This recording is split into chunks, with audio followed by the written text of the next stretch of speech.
Sorry about the delay. Oh, that's hot. I got distracted. All right.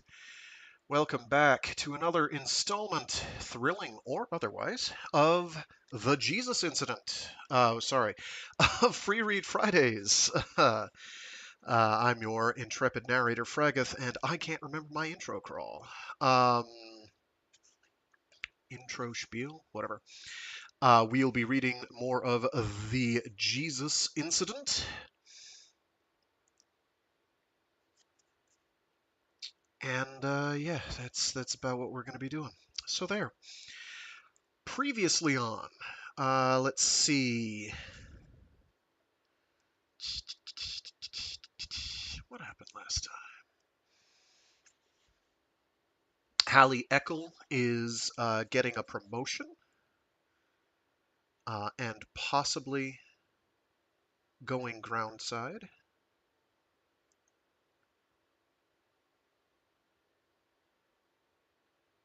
Eventually, she's getting promoted to the Natali, who are the people who take care of the kids that are being bred and educated and whatnot by ship. Let's see what else happened. The construction at the redoubt is coming along.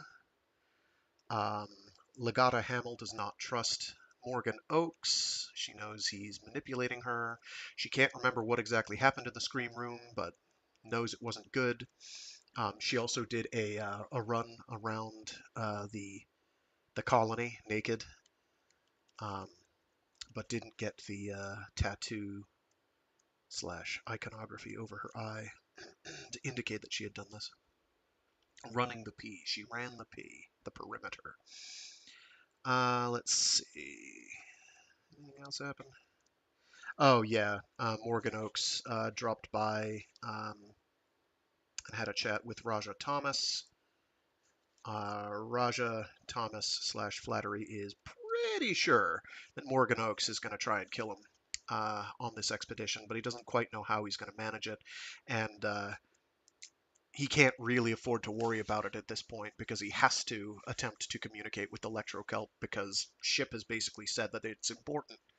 So he's going to trust Ship on this one. Be like, okay, well, Ship wants me to look into this lectrokelp thing. I will do that. Somehow that will be beneficial uh, or useful in his task to get the colonists to decide how they will worship Ship. And we'll see.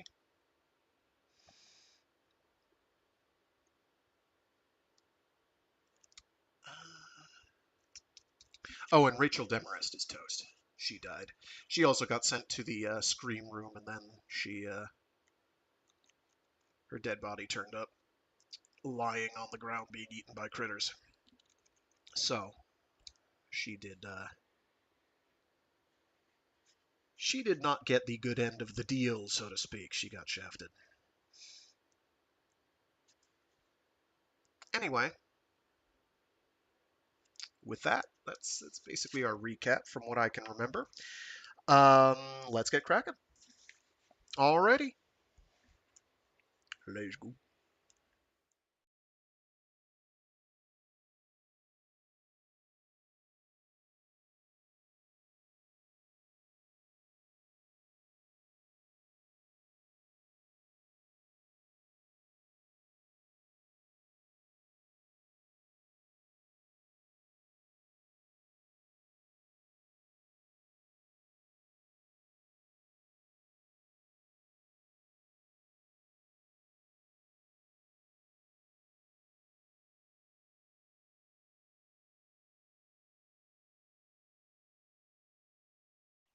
I like seeing things fall into place. Kerro Panille, The Notebooks. Nightside after nightside, always nightside. The horror. Legata awoke on the deck in a shipside cubby, her hammock hanging around her like the torn shreds of her nightmares. Sweat and fear chilled her in the dark. Slowly, reason returned. She felt the remnants of the hammock on and under her, the cold of the deck against her palms. I'm shipside. She had come up earlier at Oakes's command to check out reports that Ferry was too far gone on alcohol to be effective. It had shocked her, getting off the shuttle in a familiar ship bay, to see how few shipmen formed the arrival crew. Staffing raids by Lewis were decimating the shipside workforce to replace losses at the redoubt. How many people did they really lose? She tugged pieces of hammock out from under her, hurled them into the darkness. Ferry, warned of her approach, had gulped too many wake pills and had been a jittering mess when she found him.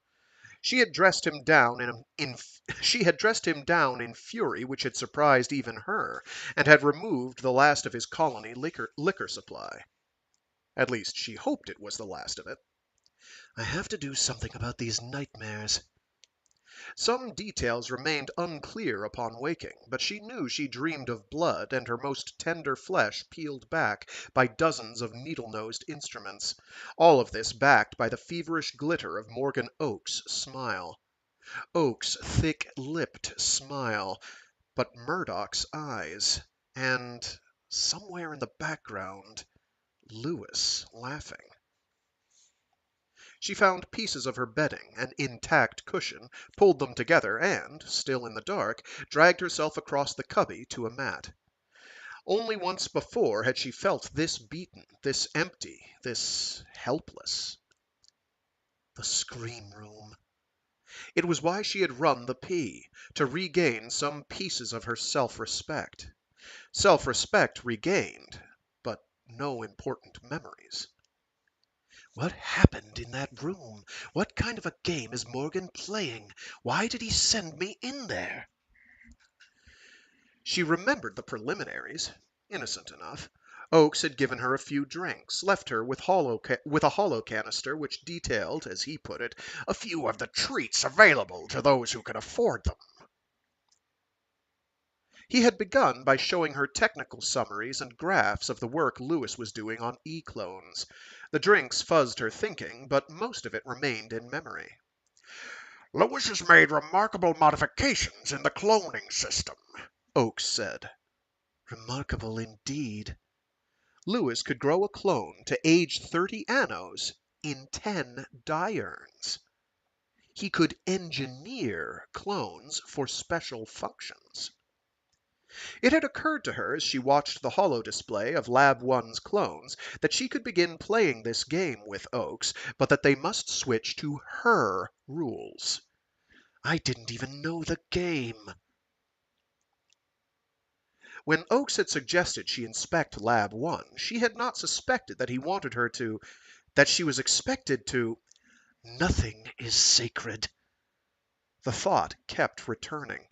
She breathed in a deep lungful of the sweetly filtered shipside air.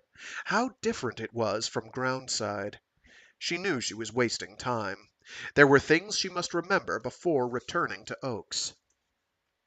He believes he has nothing to fear from me now. I had better keep it that way. His powers were not diminished. But after all he had done to her, after the screen room, she still felt that she was the only person who knew him well enough to beat him. There would be no opposition from him as long as he did not consider her a threat or a challenge. As long as he wants my body, and now that I know the game we're really playing. Anxiety began to build in her. The nightmares, the lost memories.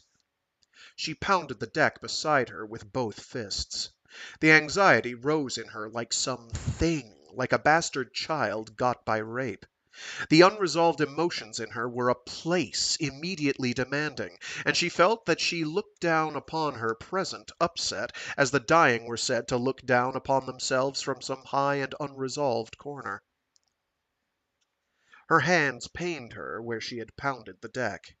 A chaplain is supposed to ease anxiety, not cause it. Chaplain. She had searched the word out once, and the readout had surprised her. Keeper of the sacred relics. What were ships' sacred relics? Humans? Slowly, she forced herself to relax in the darkness of the shipside cubby, but her mind remained a blur of unanswered questions, and once more she caught herself gasping for breath. In sudden dizziness, she saw a memory image of herself touching a dial in the scream room. Just a glimpse, and across from her, that twisted clone face, those wide, terrified eyes. Did I turn that dial? I have to know. She hugged her knees to keep herself from pounding the deck. Did I turn that dial myself, or did Oakes force my hand?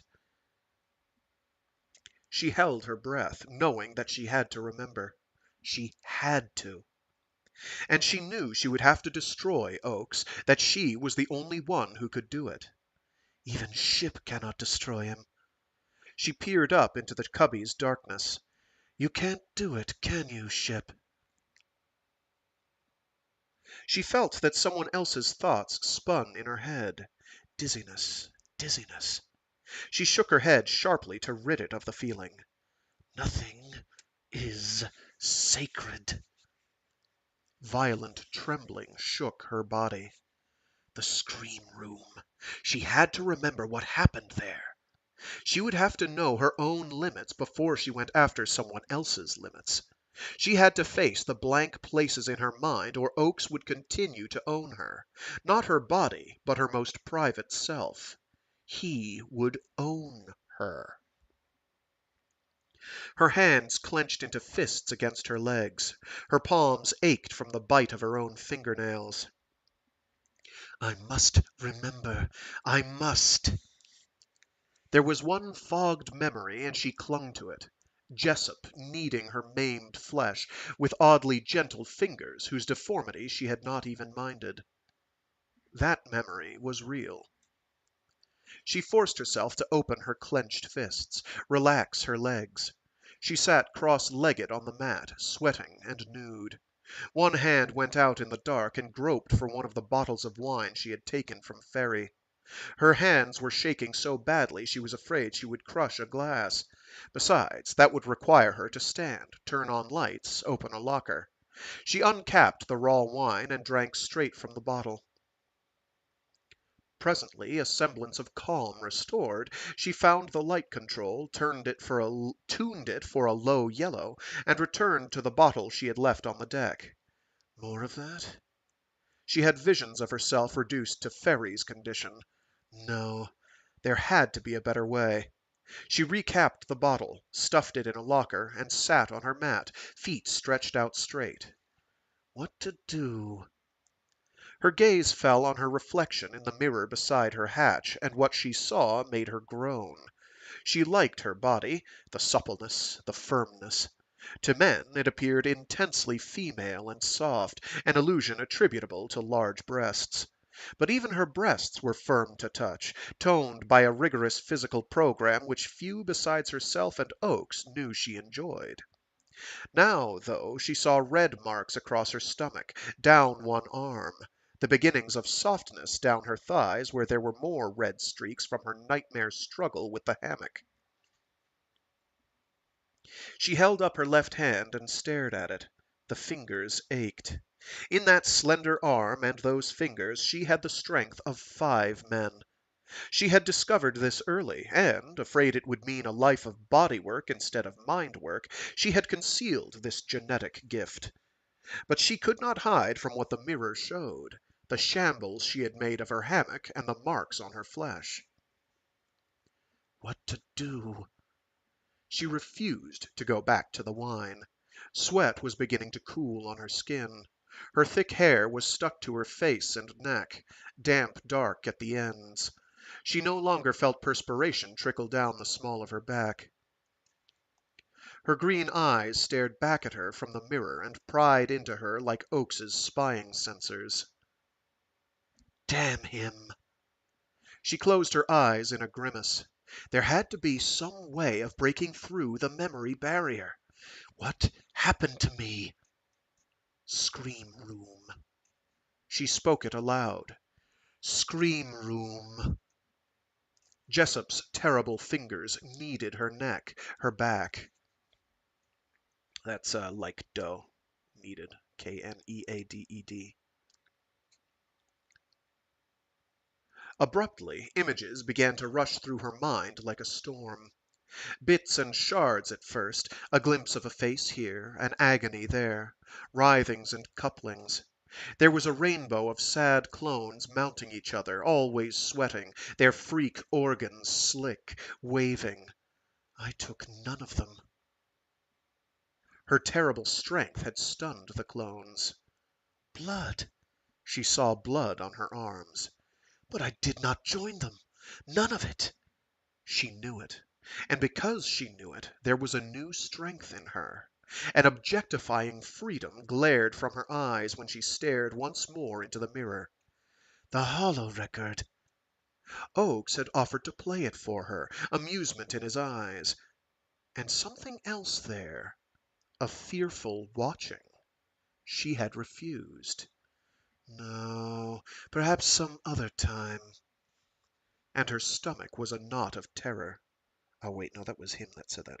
No, perhaps some other time. And her stomach was a knot of terror. The wine or the hollow record? There was a certainty in her that it had to be one or the other, and she experienced an abrupt wave of sympathy for old Wynne Ferry. What did they do to that poor bastard? There was no doubt about her choice. It had to be the hollow, not the bottle. She had to see herself as she had appeared to Oakes. This was the horror required of her before the nightmares could be stopped. Before Oakes and Lewis and Murdoch could be stopped. If they're stopped, who keeps Colony alive? Shipmen had tried 4 times. 4 leaders, 4 failures. Failure was the shipman euphemism for the reality. Revolt, slaughter, suicide, massacre. The records were there for a good search technician to winkle out. The present colony had suffered setbacks, true, but nothing even close to total wipeout. To retreat en masse back to the insulated corridors of ship. Pandora had become no friendlier. Shipmen had grown wiser. And the wisest of all, beyond question, were Oakes and Lewis. Ship knew how many shipmen crawled to the surface of Pandora or the myriad passageways of ship, and all survived, to whatever degree of comfort or discomfort, because of Oakes and the efficiency of his management, and because Lewis knew how to carry out orders with brutal efficiency. To her knowledge, no other CP team could make such a claim in all the histories of ship. Ship will care for us. She felt ship around her now, the faint hummings and susurrations of nightside. But ship had never agreed to care for shipmen. At one time she had been interested in shipmen's place in the ship's scheme of things. She had pored through a confusing lot of histories seeking some agreement, a covenant, some evidence of even rudimentary formal relationship between the people and their god. Ship who is God. All agreements save one had been made by CPs on behalf of ship. Back in the earliest accounts, she had come on one recorded line, a direct demand from ship. You must decide how you will worship me. That had to be the origin of present worship. It could be traced to ship. But the demand appeared suitably vague, and, when she had recounted it to Oakes, he had seen it as emphasizing the powers of the CPs. We, after all, command the warship. If ship were God, well, ship still appeared to be unwilling to interfere directly in the management of shipman affairs. Every visible thing ship did could be attributed to work at maintaining itself. Some shipmen claimed they talked to ship, and she had studied these people. They fell into 2 obvious categories: fools and non-fools. Most of the claimants had a history of talking to walls, bowls, items of clothing, and such. But perhaps 1 out of every 20 who said they talked to ship were ship's best. For them, talking with ship represented the single rare absurdity of their records. It fascinated her that, for this small group, the talking incidents were isolated and seemingly innocuous, almost as though Ship were checking in from time to time. Unlike Oakes and Lewis, she did not count herself a disbeliever. But God or not, Ship apparently refused to interfere in the private decisions of shipmen. So what if I decide to destroy Oakes? Did Ship care for him too? Oakes was too cautious, too painstakingly right about the things he did. What if he were the only reason Colony had survived? Could she watch Colony wither and die, knowing she had done it? Was the scream room right? Only the holorecord could decide that for her. She had to see it. She levered herself to her feet, found a single suit, and slipped into it. There was a sense of urgency about her motions now, compounded of the late hour and the terrors she knew she was holding at bay. A glance at her chrono showed only 6 hours to dayside. 6 hours to call up those records, review them, and cover her tracks. And those records spanned most of a diurn, perhaps 40 hours. All she needed was to see the essence of it, though. What did he do to me? Without conscious decision, she headed for Oakes's abandoned shipside cubby, realizing her own choice only when she grasped the hatchdogs. Yes, the comm console would still be here. It was a good place to search out the record and review it. She knew the code which would call up the Scream Room holo. Her priority number would ensure that she got it. And there was something exquisitely right about the choice of her place to do it. The choice of the place to do it. As she keyed the hatchdogs on the cubby, she reminded herself, whatever he wanted me to do, I did not do it. Some part of her knew that neither the pleasures nor the curiosities of the Scream Room had tempted her, neither ecstasy nor pain. But Oakes wanted her to believe in some willing debasement. He required that she believe. He'll see. She released the hatchdogs and stepped inside.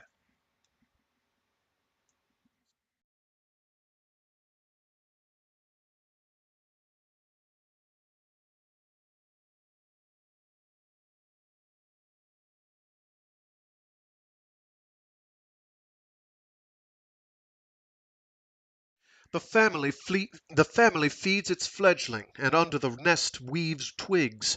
Intelligence is a poor cousin to understanding. Kerro Panille, The Collected Poems. The dull crimson of instruments and telltales filled the sub's core gondola with red shadows and played firelight flickers off every movement of the three people strapped in their seats around the tight arc of controls. Thomas, intensely aware of the crushing pressure of water around them, glanced up at the depth repeater. This was not completely like a void ship, after all. Instead of empty space, he sensed the inward pressing of the Pandoran Sea. All he had to do was look directly up through the transparent dome of the gondola where it protruded from the carrier sub, and he could see the diminishing circle of glowing light which was the surface of the lagoon.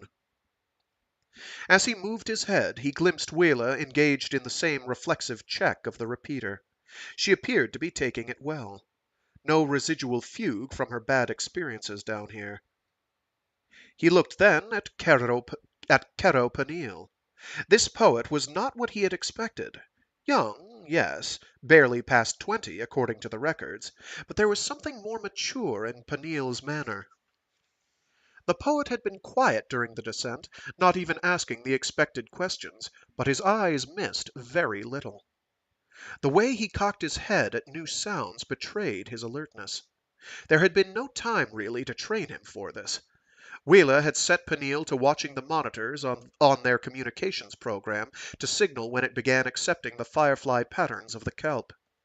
She had reserved for herself the instruments which reported the status of their linkage to the anchor cable. The anchor had been dropped in the center of a lagoon, and now the cable guided their descent. The LTA rode close to the sea surface overhead, tightly tethered to the cable. "He's very sensitive to unconscious communication," she had told Thomas before Panille's arrival at the hangar. Thomas did not ask how she knew this. She already had confirmed the failure of her attempt to seduce Panille. Was he too naive? Did he know what you...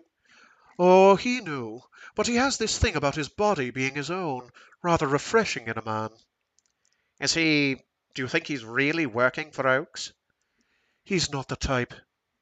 Thomas had to agree. Panille displayed an almost childlike openness. Since the abortive and, she had to admit it, rather amateurish attempt at seduction, Waela had felt restrained with Panille. But the poet showed no such inhibition. He had shipside candor, and, she suspected, would be rather more apt than not to walk openly into some deadly Pandoran peril out of curiosity. I like him, she thought. I really like him. But he would have to be educated swiftly to the dangers here, or he would not last long enough to write another poem. Ship really did send him, then, Thomas thought. Is he supposed to keep watch on me? Thomas had reserved for himself the visual observation of the kelp-free pocket through which they were descending. It was a column of clear water about 400 meters in diameter, a Pandoran lagoon. They had not yet descended into the dark regions where the kelp played its light show. Panille had been fascinated by the name lagoon when he had heard it. Ship had displayed an earthside lagoon for him once, palm trees and outrigger with white sails. Would Pandora ever see such play upon its seas? He found himself acutely aware of every sensory impression about this experience. It was the stuff of countless poems. There was the faint hiss of air being recycled, the smell of human bodies too close and exuding their unspoken fears. He liked the way the red light played off the ladder which ran up to the hatch. When Thomas had used the word lagoon to describe their destination, Panille had said, the persistence of atavism. The remark had provoked a startled glance from Thomas. Waela marked their descent past 85 meters and called it out. She leaned close to the screen which displayed the lagoon's nearest wall of encaging kelp. The long strands angled down into darkness, with an occasional black tentacle reaching out toward the sub. The external dive lights played green shadows on the pale kelp, revealing small dark extrusions, bubbles whose purpose remained undiscovered. Farther down, such bubbles played their bright patterns of light. The water around the kelp strand and in the upper lagoon was a swarm with darting and slow-moving shapes, some with many eyes and some with none. Some were thin and worm-like, some fat and ponderous, with long fleshy fins and toothless, gaping jaws. None had ever been known to attack shipmen, and it was thought they lived in symbiosis with the kelp. Taking them for specimens aroused the kelp to violence, and when they were removed from the sea, they melted so rapidly that mobile labs appeared to be the only way to examine them. But mobile labs did not survive long here. Farther down, Waela knew, there would be fewer and fewer of these creatures. Then the sub would enter the zone of crawlers, things which moved along the kelp and across the sea floor. A few large swimmers there, but crawlers dominated. On the flight out to the lagoon, Waela had kept herself busy, fearing that she might break down when the moment came to make another dive. It had helped to recall the strong construction of this sub, but the actual moment of the dive had loomed ahead, mingled with a return to dark memories of terror. Colony's last dive had been a disaster. The sub had been 70 meters long, studded with knives and cutters.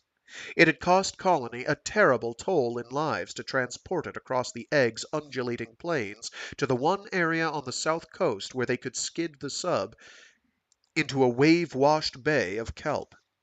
She had been one of the 9 on the crew, the only survivor. For a time they had thought the sheer size and weight would bring them success. Water doors were opened remotely and stuffed with kelp specimens. But the kelp's cable strands released themselves from the rocks on the seafloor and, tendrils waving, swept over the sub. There seemed no end to the attack. More and more kelp came at them, wrapping around the sub, overwhelming the cutters by weight of numbers, drawing them deeper and deeper while tendrils probed for any weak point. Leaves blinded their external sensors. Static crackled in their communications system. They were blind and dumb. Then water had jetted into the hull near a hatch, a stream so strong it cut the flesh in its path. Thinking about those moments made Waela's breath come faster. She had been operating a cutter, her station a plas bubble extruded from the hull. Leaves covered the bubble except for straining strands of kelp trying to crush the sub. Through the crashing static in her earphones, she had heard a crewmate describe the water jet cutting one of their companions in half. Abruptly, a warping of the hull and the explosive shift of pressure within the sub had blasted her bubble free. It shot out and clear of the blinding leaves, then upward as the kelp spread aside to permit her passage. She had never been able to explain that phenomenon. The kelp had opened a way to the surface for her. Once into the glare of double dayside, she had forced open the hatch, dived clear to an undulant sea covered by broad fans of kelp leaves. She remembered touching the leaves, fearing them and needing them to support her. They were a pale green cushion which dampened the waves. Then she had felt a tingling all through her body. Her mind had been invaded by wild images of demons and humans locked in death struggles. She remembered screaming, swallowing salty water, and screaming. Within seconds the images overwhelmed her, and she rolled across a kelp leaf unconscious. An observation LTA had snatched her from the sea. She had spent many diurns recovering, awakening to acclaim because she had proved that the kelp not only was dangerous because of its physical abilities, but that its hallucinogenic capacity worked havoc when enough of it contacted enough of a shipman's body in a liquid medium. Is something wrong, Waela? That was Panille staring at her, concerned by her introspection. No, we're leaving the active surface waters. We'll begin to see the lights soon. You've been down here before, they tell me. Yes. We'll be safe as long as we don't threaten... Oh, we'll be safe as long as we don't threaten the kelp, Thomas said. You know that. Thanks. The records say that attempts to establish a shoreside harvester were defeated when the kelp actually came ashore to attack, Panille said. People and machines were snatched from the shore, yes, she said. The people drowned and were thrown back. Machines just disappeared. Then why won't it attack us here? It never has when we just come down and observe. Saying this helped her restore a measure of calm. She returned to observation of sensors and telltales. Panille peered over his shoulder at her screen, saw the angled strands of kelp, the fluting leaves, and the curious bubble extrusions which reflected starbursts from the sub's dive lights. When he looked up past the ladder to the top hatch, he could see the luminous circle of the lagoon's surface. A receding moon populated by the darting shapes of the creatures who shared the sea with the kelp. The lagoon was a place of magic and mystery with a beauty so profound he felt thankful to ship just to have seen it. The kelp strands were pale gray-green cables, thicker than a shipman's torso in places. They reached up from darkness into the distant mercuric pool of light overhead. Light reaches for stars and, seeing the stars, fears to grasp them, floats in wonder. Oh, stars, you burn my mind. The kelp aimed itself at Riga, the only sun in their sky at the moment. Alki would join Riga later. Even under clouds, the kelp aligned itself perpendicular to the passage of a sun. When two suns were present, this tropism adjusted to the radiation balance. It was a precise adjustment. Panille thought about this, reviewing what he had learned from ship. These were observations which perilous ventures into the sea had gleaned. Sparse information, and nowhere as intense as what he learned by being here. He knew some of the things he would see at the bottom: kelp tendrils wrapped around and through large rocks, crawling creatures and burrowing ones, slow currents, drifting sediments. Lagoons were ventilators, passages for exchange between surface and bottom waters. Near the surface, they provided light for creatures other than kelp. The lagoons were cages. "These lagoons are where the kelp engages in aquaculture," he said. Thomas blinked. That was so close to his own surmise about how kelp fitted into the sea system that he wondered if Panille had been eavesdropping on his thoughts. Is Ship talking to him even now? Panille's words fascinated Waela. "You think the kelp follows a conscious plan?" "Perhaps." To Thomas, the poet's words pulled a veil from the kelp domain. He began to sense the sea in a different way. Here was rich living space free of Pandora's other dangerous demons. Was it right, then, to rid the sea of kelp? He knew it could be done. Disrupt the ecosystem, break the internal chain of the kelp's own life. Was that the decision of Oakes and Lewis? "The lights!" Panille said. "Oh, yes!" They had reached the dark zone, where the sub's external sensors began to pick up the flickering lights. Jewels danced in the blackness beyond the range of the dive lights, tiny bursts of color: red, yellow, orange, green, purple. There appeared to be no pattern to them, just bursts of brilliance which dazzled the awareness. "Bottom coming up," Waela said. Panille, every sense alert, shot a glance at her screen. Yes, the bottom appeared to be moving while they remained stationary. Coming up. Thomas adjusted the rate of descent. Slower, slower. The sub came to rest with a slight jar which stirred sediment into a gray fog around them. When the fog settled, the screens showed a plastering of ripples out to the limits of their illumination. Bottom grazers moved through the ripples, inverted bowls with gulping lips around the rim. At the extreme forward edge of illumination, the flukes of the sub's anchor dug into the sediment. The cables sagged back over them and out of light range. Off to the port side, they could glimpse black mounds of rock with kelp tendrils lacing over and through them. Dark shapes swam deep in the kelp jungle, more attendants of the sea's rulers.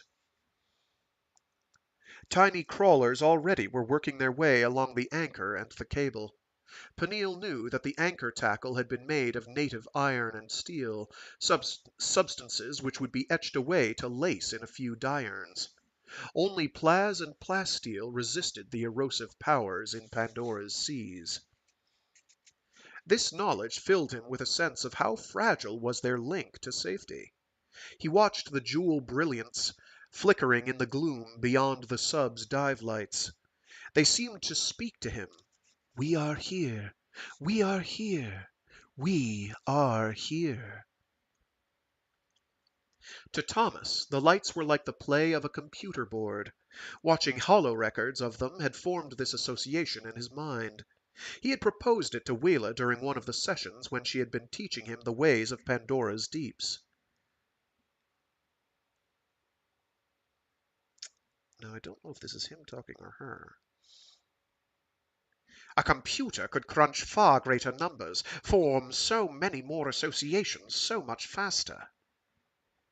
Out of this had been born his proposal: record them, scan for patterns, and play those patterns back to the kelp. Waela had admired the elegant simplicity of it. Leap beyond the perilous collection and analysis of specimens, beyond the organic speculations. Strike directly for the communications patterns. Say to the kelp, "We see you, and know you are aware and intelligent. We, too, are aware. Teach us your speech." As he watched the play of lights, Thomas wanted to say they were like Christmas lights twinkling in the dark, but he knew neither of his crew would understand. Christmas! The very thought made him feel ancient. Shipmen did not know Christmas.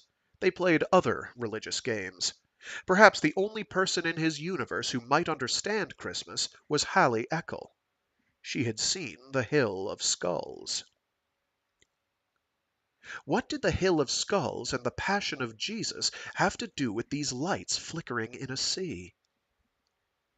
Thomas stared at the screen in front of him. What was he supposed to see here? Aquaculture? Would shipmen be forced to exterminate the kelp? Crucify it for their own survival? Christmas and aquaculture. The play of lights was hypnotic.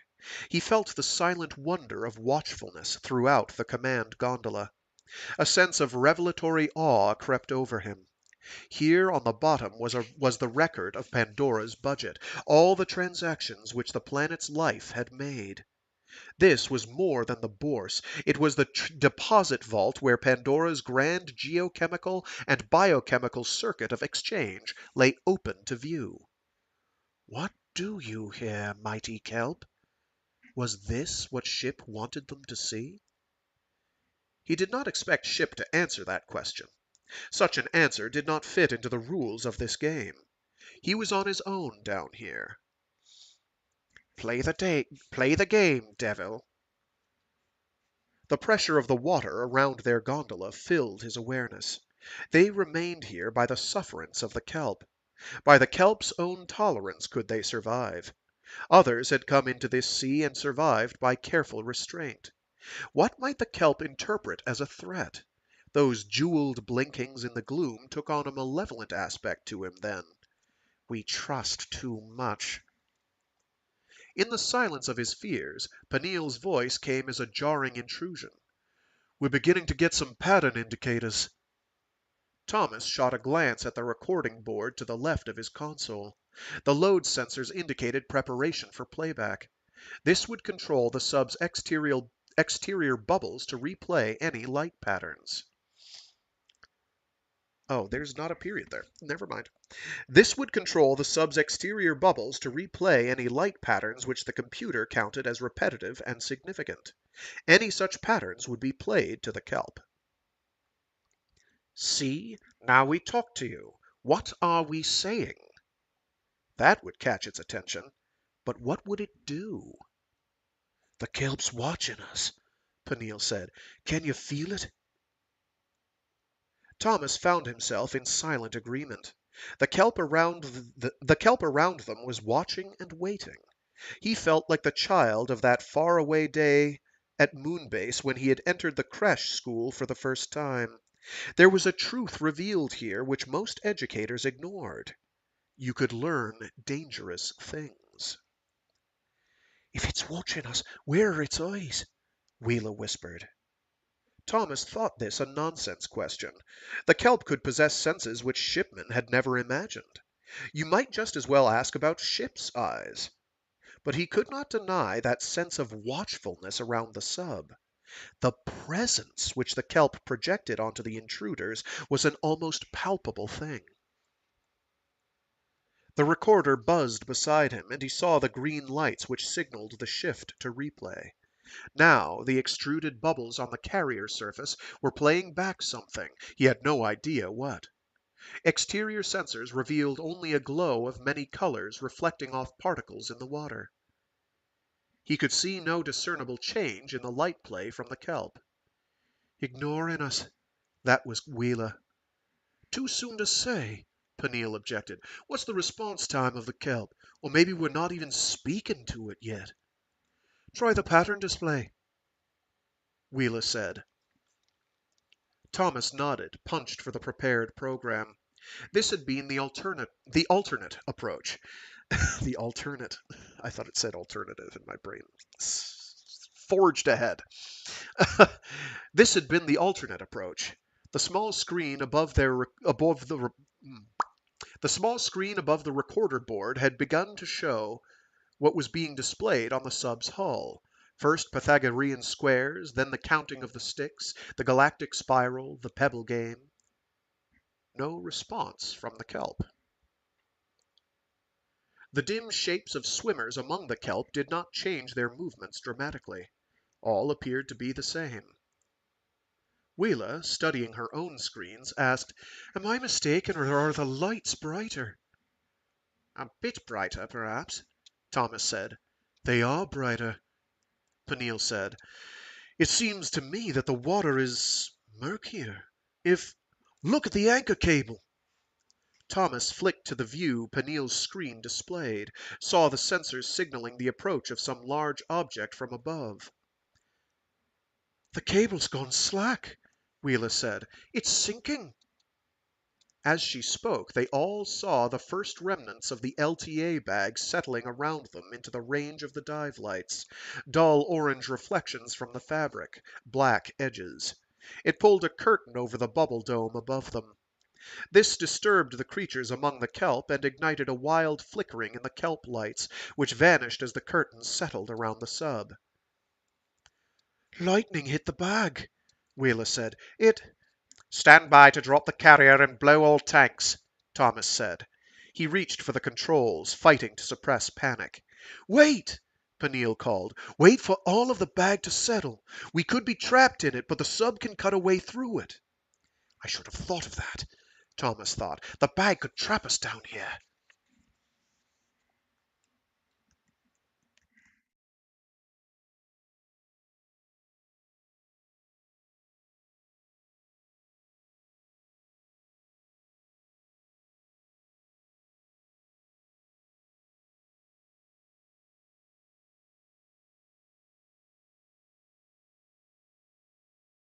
Looks like the connection to Twitch died, but not to YouTube, so I don't care.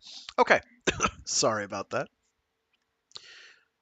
I try to keep an eye on what's going on, because every now and again I have a technical issue where it'll just break and stop working, and then I have to either, if I'm lucky, just quit out of the program and restart, or if I'm unlucky, restart my computer, because occasionally it's like, oh, by the way, I'm just going to hold your entire PC hostage. Don't worry about it.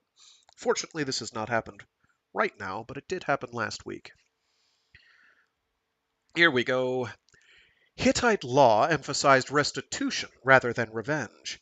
Humankind lost a certain useful practicality when it chose the other Semitic response, never to forgive and never to forget. Lost people, ship records.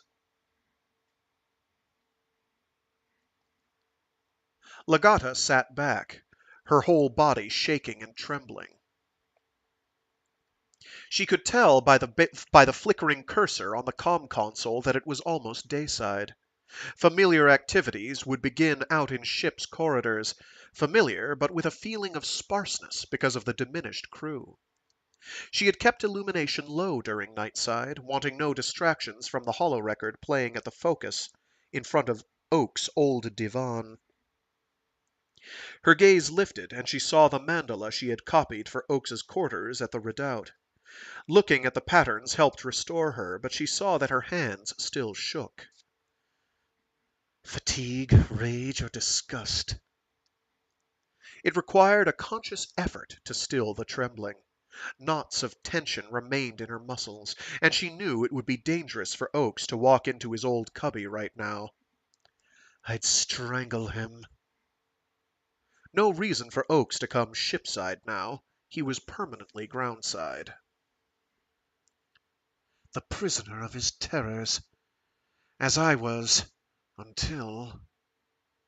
She took a deep, clear breath. Yes, she was free of the scream room. It happened, but I am here now. What to do about Oakes? Humiliation. That had to be the response. Not physical destruction, but humiliation. A particular humiliation. It would have to be at once political and sexual. Something more than embarrassment. Something he might think of to do against someone else. The sexual part was easy enough. That was no challenge to a woman of her beauty and genius. But the politics... Should I conceal the evidence that I've seen this holo? Save that information for the proper moment. That was a good thought. Trust her own inspiration. She keyed the comm console and typed in Ship records eyes only, Legata Hamill. Then the little addition which she had discovered for herself. Scramble in Ox. Remember the Ox? Remember way back in Destination Void? That's still there. It's still in there somewhere. It's the little things. There. No matter who thought to search for such a datum, it would be lost in that strange computer which she had discovered in one of her history hunts. I'll stay shipside this diurn. She would not feel well. That would be the message to Oakes. He would grant her a rest period without question. She would spend her time here pulling every trick of computer wizardry she could to get the complete record on Morgan Oakes. Political humiliation. Political and sexual. That had to be the way of it. Perhaps that other CP brought out of Hybe, that Thomas, might hold a clue.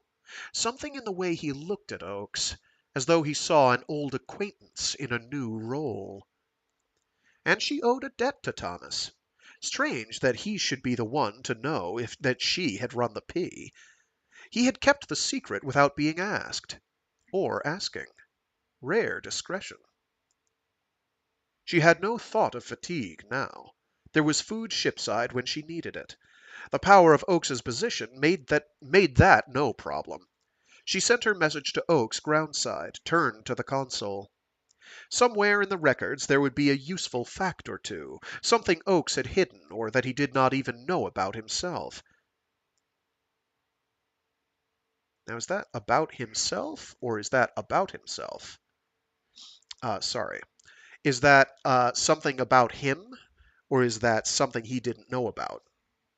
He himself didn't know about. I'm not quite sure.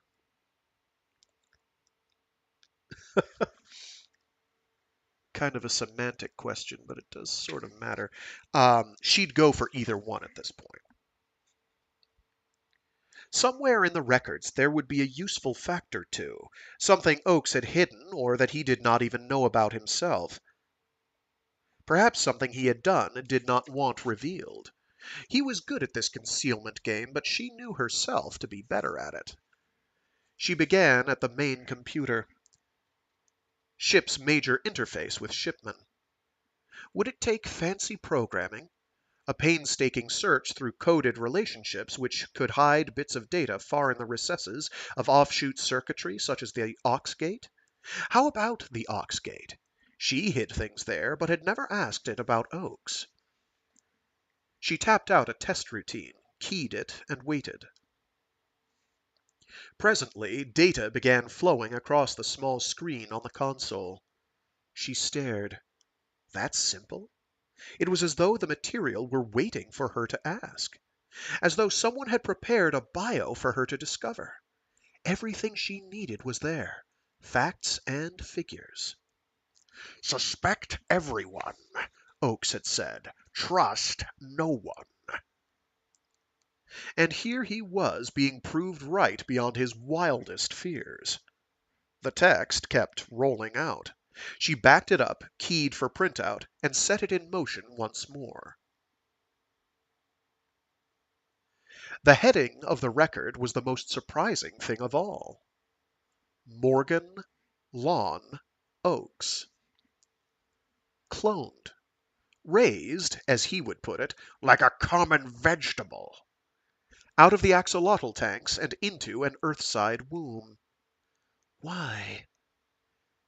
There it was, even as she asked. To conceal the fact that it could be done, the birth was made to appear natural. It was a feat of politics worthy of Ship. Or Oakes. Did he know? How could he know? She stopped the printout and asked who else had called up this data. Ship. It was an answer she had never before seen. Ship had worked with this data. Fearfully, she asked why Ship had called up the bio on Oakes.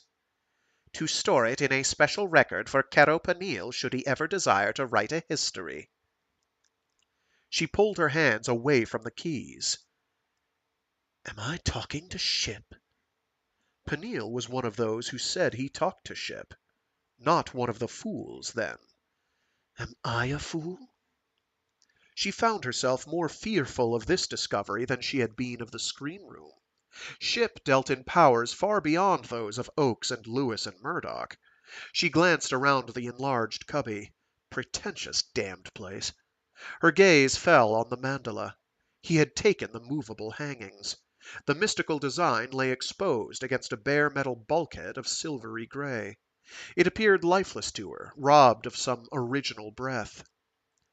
I'm not worthy of talking to Ship.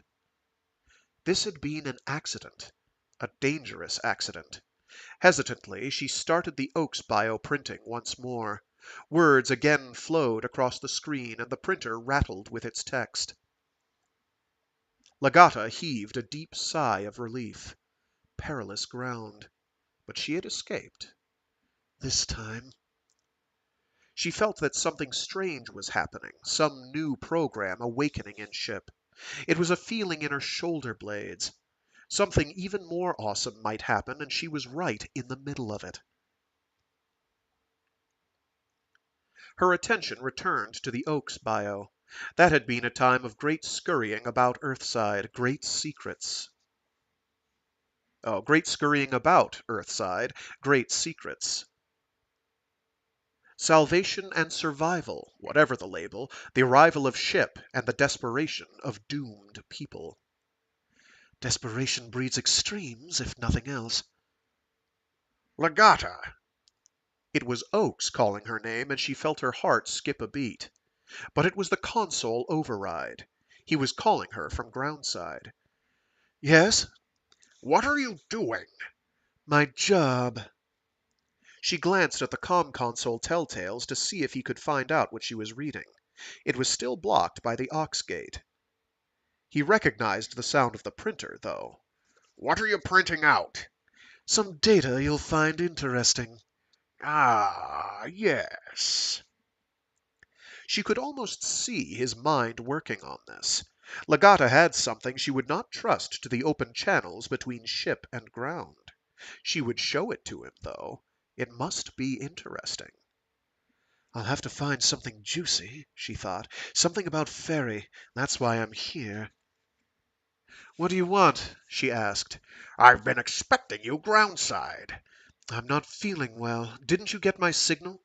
Yes, my dear, but we have urgent matters demanding our attention. But it's not full dayside yet, Morgan. I couldn't sleep and I still have work here. Is everything all right? Just busy, she said. This cannot wait. We need you. Very well, I'm coming down. Wait for me at the redoubt. At the redoubt? He broke the connection, and it was only then that she realized he had spoken of needing her.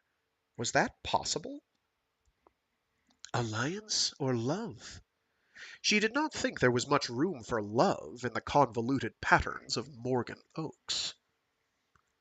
Sooner expect Lewis to start raising a pet runner.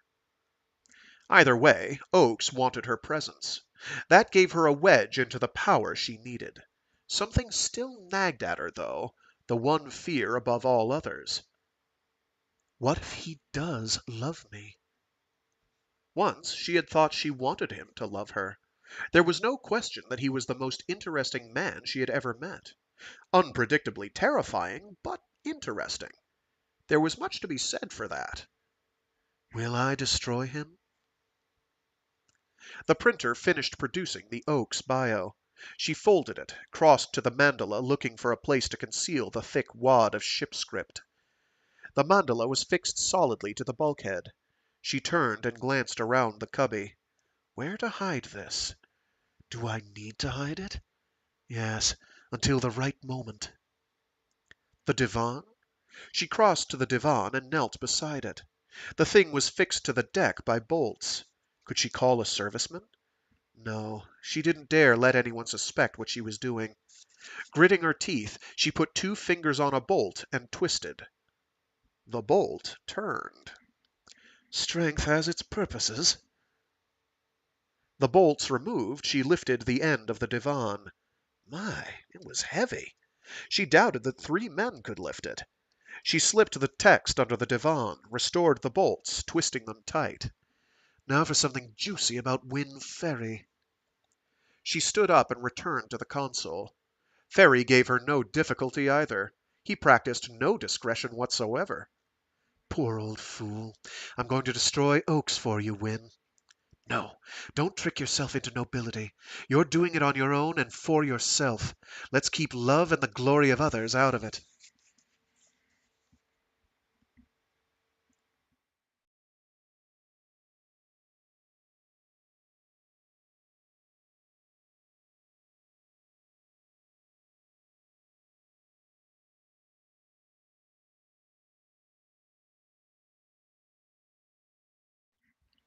Remember that I have power. You believe yourself miserable, but I can make you so wretched that the light of day will be hateful to you. You are my creator, but I am your master.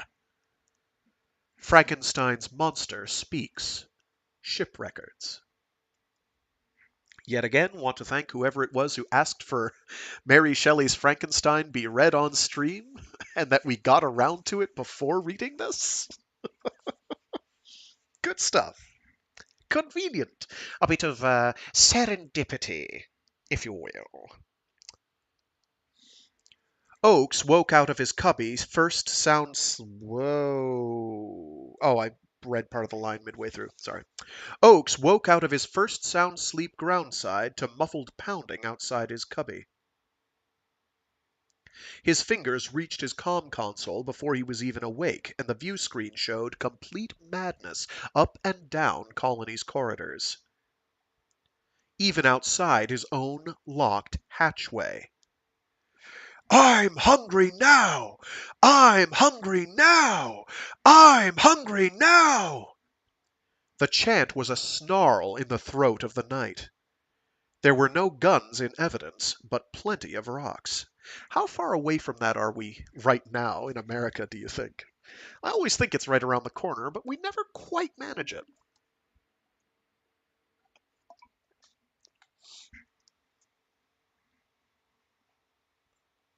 In a matter of blinks, Lewis was on the line. Morgan, we've lost them for now. This thing will have to run its course until... What the hell is happening? Oakes did not like it that his voice cracked. What the hell is happening? I don't know. It started out as a round of the game down in the Ponix ways. Lots of drinking. Now it's a food riot. We can flood 'em out with... Wait a minute. Are the perimeters still secure? Yes, my people out there. My people out there. Then why? Water in the passages will slow 'em down until we... No. Oakes took a deep breath. You're out of your league, Jesus. What we'll do is let them go. If they seize food, then it'll be their responsibility when food gets even shorter. The supply does not change, you hear me? No extra food. But they're running wild through... Let them rip things up. The repairs afterward will keep them busy. And a good riot will purge emotions for a time, wear them out physically. Then we turn it to our advantage, but only after well-reasoned consideration. Oakes listened for some response from Lewis, but the coder remained silent. Jesus? Yes, Morgan. Lewis sounded out of breath. I think that you had better move to the redoubt immediately. We can't wait for Dayside, but you'll... Where are you, Jesus? Old Lab 1 complex. We were moving out the last of... Why must I go to the redoubt now?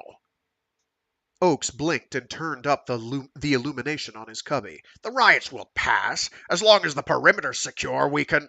They're not stamping their feet and whining, Morgan. They're killing people. We've sealed off the gun lockers, but some of the rioters... The redoubt cannot be ready yet. The damage there was... I mean, is it safe? It's ready enough. And the crew there is hand-picked by Murdoch. They're the best. You can rely on them. And, Morgan... Oakes tried to swallow, then... Yes? Another long pause, garbled snatches of conversation. Morgan? I'm still on. You should go now. I've arranged everything. We'll flood 'em out of the necessary passages. My people will be there within minutes, our usual signal. You should be at the shuttle hangar within 15 minutes. But my record's here. I haven't finished the. We'll get that later. I'll leave a briefing disc for you with a shuttle crew. I'll expect to hear from you as soon as you get to the redoubt. But, I mean, what about Legata? She's safe shipside. Call her when you get to the redoubt. It's that bad? Yes. The connection went dead.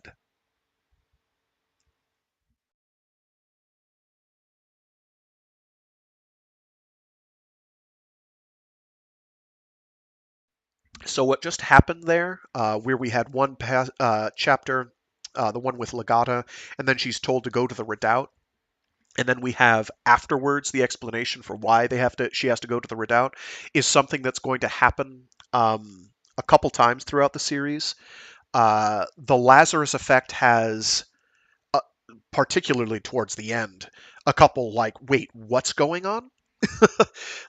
Moments where like a whole lot happens off screen, like without being explained, and then like it's a chapter or two later that it's like, oh, that's how we got to this point. Okay, okay.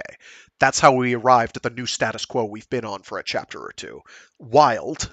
So broadly trust that things will mostly be explained how we got from point A to point B, plot wise. There might be one or two where it doesn't happen, but mostly it does. Um, the one that I find a bit trickier is how you shift character perspective in the middle of a chapter without any breaks, without any warning, like practically between one sentence and the next. You're going from one character's perspective to another, and that's tricky really only for me, the narrator, because I have to know whose internal monologue is being written out. Usually there's clear reference. Sometimes there aren't, or sometimes they are less clear. I should amend that. Sometimes I just miss them. I get miscued one way or another. Anyway, sorry. And thank you, Booberry Pakalolo, for tuning in. Sorry, I didn't mention that earlier. I saw it a little while ago, but I did not comment on it. I apologize. Next chapter.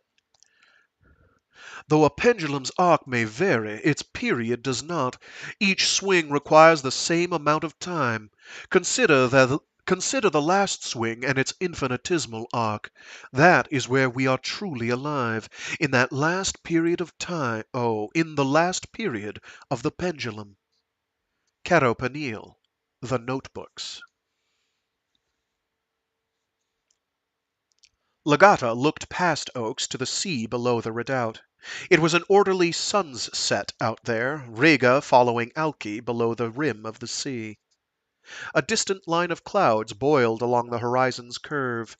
Long waves rolled in to crash on the beach of their small bay. The surf lay out of sight beneath the cliffs upon which the redoubt perched. Double walls of plaz plus an insulated foundation screened out most of the sounds, but she could feel the surf through her feet. She certainly could see the spray misting her view and beading the plaz along the view porch. Orderly sunset and disorderly sea. She experienced a sense of calm which she knew to be false. Oakes had bolstered himself with alcohol, Lewis with work. They were still getting reports from Colony, but the last word suggested that the old Lab 1 site was under siege. Lucky thing Murdoch had been sent shipside. Disorderly sea. Only thin rags of kelp remained on the surface, and she found the absence of it a loss which she could not explain. Once kelp had dampened the surf. Now wind whipped white froth across the wave-tops. Had Lewis allowed for that? "Why do you link the kelp and highlighters?" she asked. "You've seen the reports. They're vectors of the same creature or symbiotic partners." But it doesn't follow that they think. Oakes directed a lidded stare at her, swirled an amber drink in a small glass. Touch one of them and the other responds. They act together. They think. Wait a minute. No, that's him. He gestured at the cliffs across the redoubt's bay, where a scattered line of highlighters. Oh. What? One sec. I think I miscued here. Why do you link the kelp and the highlighters? She asked. You've seen the reports. They're vectors of the same creature or symbiotic partners. Uh, that might be him.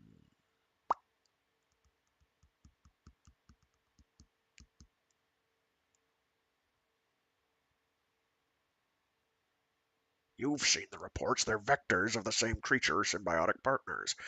But it doesn't follow that they think. Oak's lid touched. Oakes directed a lidded stare at her, swirled an amber drink in a small glass. Yeah, okay. Okay. Yeah, I miscued.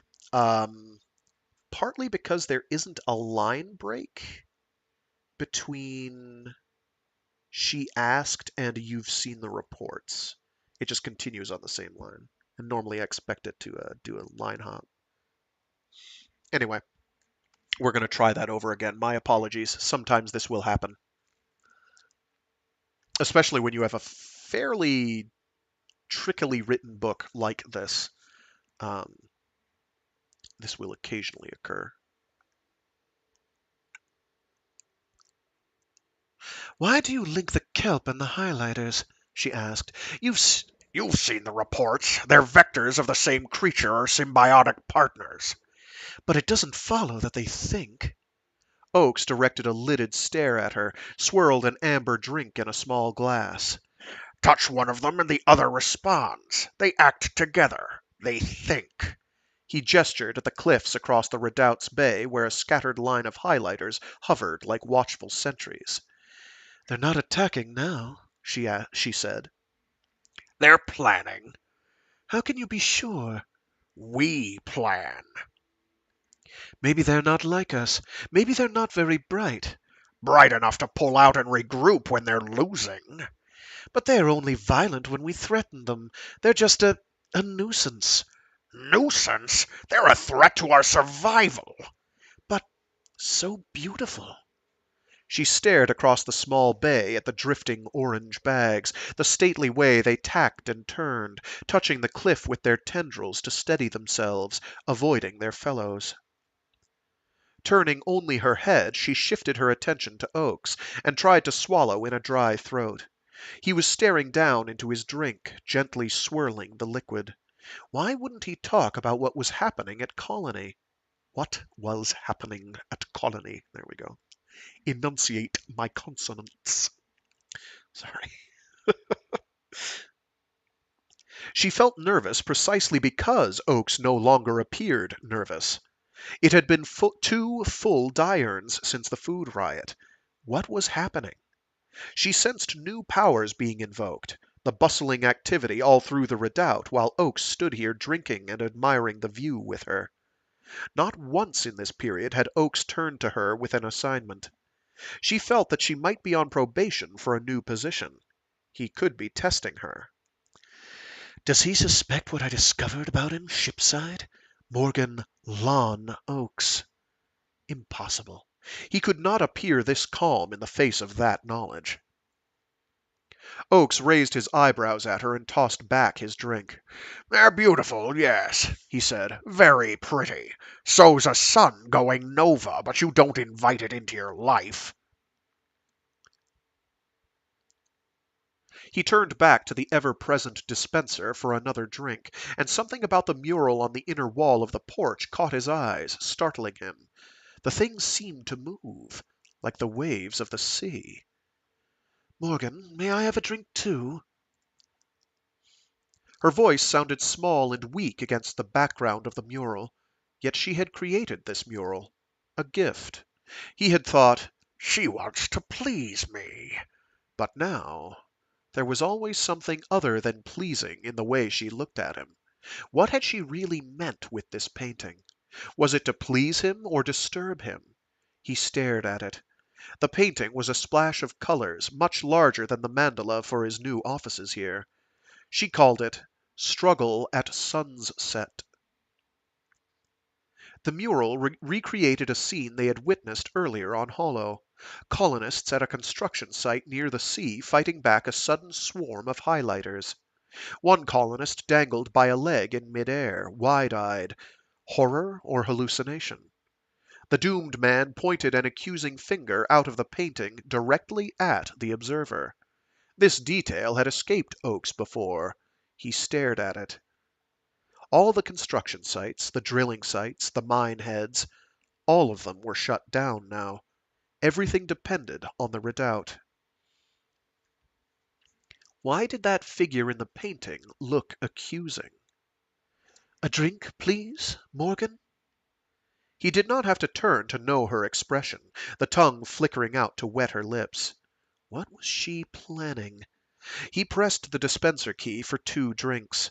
The scream room had left its imprint on her, no doubt of that, but instead of making her more trustworthy, it had... What? He did not like the eagerness in her request for a drink. Was she going the way of that damned Wynn ferry? Her report on ferry was unsettling. They had to have somebody shipside they could trust. Oakes returned to her side, handed her one of the drinks. The sunset was shading into dark purples with a few streaks of rose higher in the sky. Is this the way I have to buy your favors now? He focused on her drink. She managed a smile. What did he mean by that question? Coming here had been far more difficult than she had imagined. Even armed with the new knowledge in her possession, even fleeing the turmoil at Colony, very difficult. A new Lab 1 with Lewis in charge was being built only a few blinks away, buried in the rocks of the redoubt. I'm free of that. I'm free. But now she knew it would take much more than conscious awareness of what had happened to her, much more, before she could feel completely liberated. Oakes still had his grasping hand in her psyche.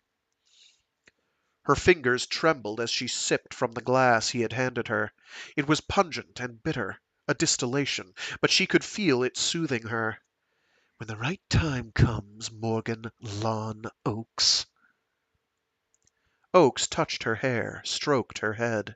She did not lean toward him or away. In another few diurns, he said, all that will remain of the kelp will be hollow approximations and our memories. If we're right about the highlighters, they won't endure much longer. He glanced out the plaz where the afterglow of the setting suns had left golden luminescence in the sky and 2 fans of shadowy lines radiating upward from beyond the curve of the sea. None too fond, eh, Legata? She shuddered as his fingers touched a nerve in her neck. Cold, Legata? No. She turned and her gaze fell on the mural. Sensors had ignited low illumination to compensate for the shadows filling the porch. The mural.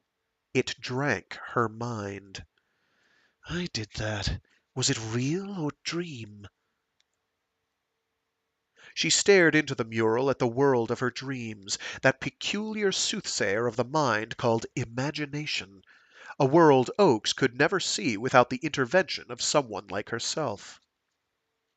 Again she shuddered, recalling the hollow record which had inspired the painting, the eerie moanings of the highlighters, and the whoosh and thump when they exploded, the tortured screams of burning colonists. Even as she recalled the scene, she imagined the smell of burning hair. It seemed to fill the porch. She tore her attention away from the mural and stared out at the sea. All darkness out there except for a distant white line glowing along the horizon. It looked threatening, more threatening than her memories. Why did we have to build so near the sea? She asked. The question was out before she could think about it, and she wished she had suppressed it. The drink. It loosens the tongue.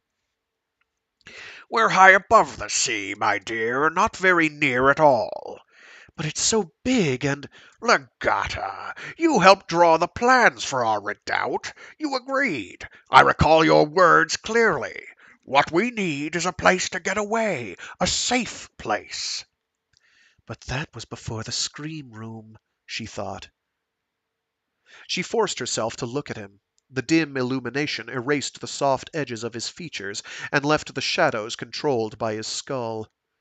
What other plans does he have for me? As though he heard the question in her mind, Oakes began to speak, addressing her reflection in the Plaz.